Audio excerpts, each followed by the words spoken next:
ak seen politique de rendre la personne pervers, de génne toujours li gën a animal si moom li gën a yées ci moom ah dafa leen yóbbee ñu mujjee doon benn société boo xamante si ni société de libre de laisser aller lay doon. tey jii nii ñun ñi amoon chance boobu nga xam si ni yar nañ ñu ci ay diine ci ay valeur ci yeneen mbir yoo xamante si ni mucculoo nañu ba ñu mel ni ñu mel tey dafa mel ne am na ñeneen ñu rax di pousse ñeneen pour ñun loolu ñu doonoon ñu bàyyi ko dem dooni nuroog tubaab yi. moo tax tey ngay gis ay association ay lobby xam nga ay nit intellectuel quoi ñoo xam ne pour ñoom dañoo muus quoi dañoo intellectuel comprendre nga ñooñu noonu ñooy jàkkaarloo waat ak ñu mel ne ay Mame Matar Gueye nan leen arrêtez de nous prendre la tête hein. Ici chacun sa vie, vous n'êtes pas Dieu, la religion ne vous appartient pas, alors que yàlla moo ñu wax ñun nii fàttalante ñun suñu biir ñuy waxante dëgg. Donc ces gens-là essayent de construire cette société pour que suñu doom yi bu ñuy ñëw ju bañ fi fekk un bazar.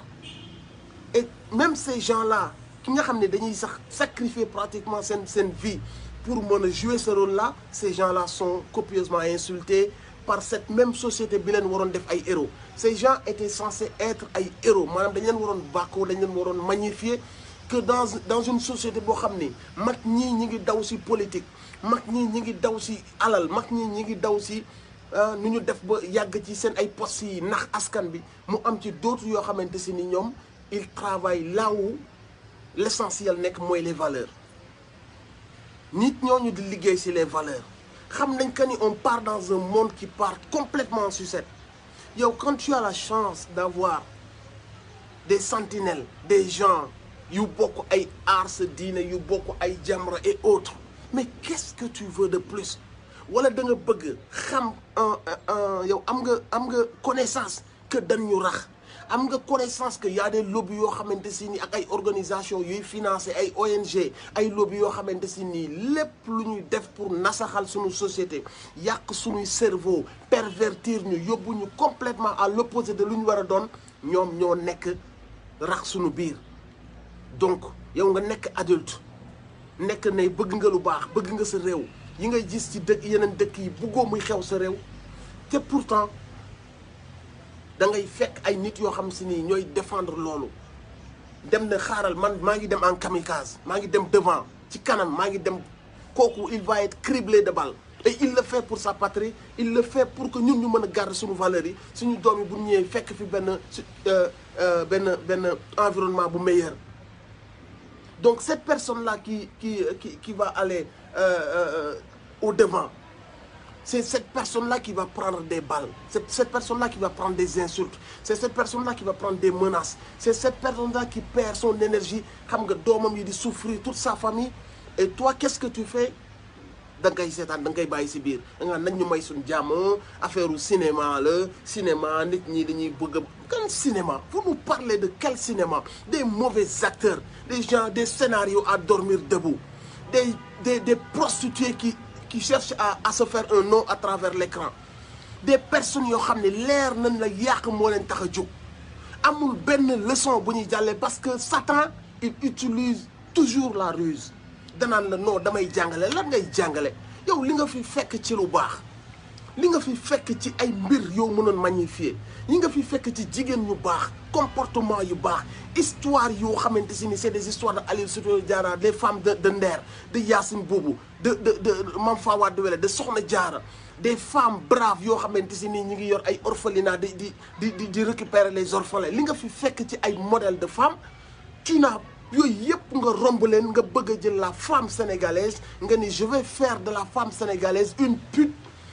qui se déshabille, qui se donne à gauche à droite, qui n'a aucune valeur, qui trompe son mari, qui part en vacances avec son copain. Tu veux nous imposer benn société bu mel noonu nga ni da nga ciy jàngale duñ la poser fan nga ko teg nga ni non bu leen ñu sonal li am ci société bi la ñuy wane société bu parfait fu mu am mais yéen ñi nekk au devant de la scène yor ay télé doon ay taalibe ngeen ne ay croyant leen yéen ñi nga xam si yor ngeen ay caméra nekk ngeen ay scénariste mais looloo tax yàlla jox leen xam-xam boobu noonu mooy ñàkk a mat gi ñu ñàkk a mat à travers suñu ñàkk a mat googu yéen xam-xam bi leen yàlla may potentiel bi leen yàlla placé ngeen nekk au devant de la scène am les possibilités ngeen jaare fa nag yéen di xool nu ngeen di defaree ngeen di cultiver l'excellence. Il y a des milliards de scénarios yu tëdd di nelaw yoo xamante si nii boo xoolee comme série bu mel ne série Mass Black Diamond yaa ngi jàngale lu bëri xale yi di ci identifier seen bopp parce que yaa ngi liggéey ci xale yi ay boy yu ndaw la Mass jël yow miy seetaan tu vois maam relation bi am ak ay sëtam suñu ay yenn waxin doxin lépp ñu ngi ko jël non seulement di nga am divertissement ñu jaarale ko ci sa passion muy football nga gis les grands de la cité naka la ñuy accompagner les jeunes nga gis naka la xam nga nit di amee passion ba noppi ñu ne ko boole kook sa njàng boole kook des leçons yoo xamante si nii il travaille à la base les enfants loolu scénario yooyu du fi jeex boo yi ñàkk espoir bëgg a dem ci géej gi yenn mbir yi nga xam si mi ngi suñu société di gangréner société bi ñaata scénario ñoo fi am ngeen bàyyi fii yépp seen lépp parce que aussi dafa mel ne comme les artistes tout le monde sait que ni tey jii nii quand tu fais des vidéos nga génnee ay jigéen summi leen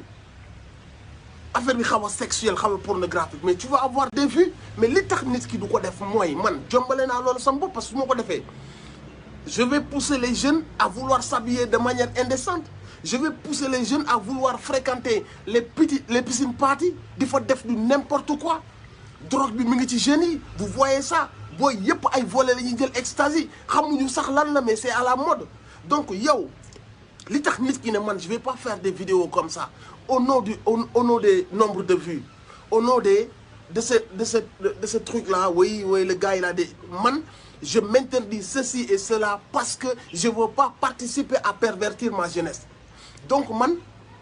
ay vues wala ay attirer l'attention jaraluma ma jël sama société samay jigéen ak respect bi ma am sur la femme sénégalaise waruma bi ma ko war a def place bi ma ko war a teg en tant que mu nekk une queen une reine je vais pas dem summi ko pour mu indil ma ay nombre de vues du ma ko defloo ay fecc yu obscène pour mu attirer ma l'attention donc man maa ngi pervertir sama société.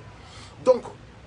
bu leen ñu wax que ni non li ñuy wax c'est li ñuy wane c'est des réalités de la société am na ci mais ça existe. Il existe des mecs qui trompent leurs femmes, des femmes qui trompent leurs mecs, des enfants qui se droguent, des filles qui font des mais ça existe. Mais yow mi yàlla jël jox la benn chance ci société bi jox la benn doole jox la benn potentiel lan la namm ci yow dafa namm ci yow yooyu di yàqu ci société bi toi qui te réclames de El Hadji Malick Sy toi qui te réclames de Mame Cheikh Ahmadou Bamba de Mame Baye Niass mais yow li yàlla namm ci yow mooy yow mi am la possibilité de bind ay scénario yow mi am sa télé war fa jàllale ay épisode yow mi am talent wu jouer acteur yàlla dafa namm ci yow loolu ngay identifier wu nga jëm ko jaarale sa liggéey pour defar parce que yàlla defar leen la wax musul wax yàq leen te bépp talent bu mu la jox c'est pour que nga utiliser talent boobu noonu pour defar vous pouvez construire mais vous avez choisi de détruire moo tax ngeen di bëgg a jël jigéen ngeen wàcce grade jigéen ngeen def ko un matérialiste ngeen def ko un mbarankat quelqu'un boo xam ne bu xaalis ñëwee mu simmeeku c'est pas ça la femme sénégalaise c'est pas représentatif de la femme sénégalaise. Encore une fois le péché existe dans tous les pays, dans toutes les zones, partout il y a le péché. Donc ne venez pas nous dire que sous prétexte de qu'il y a un péché donc on va faire des scénarios sur le péché, ça va tourner autour de ça. Ça c'est ruse bi ngeen utiliser pour mën a jàllale seen mission bi mooy yàq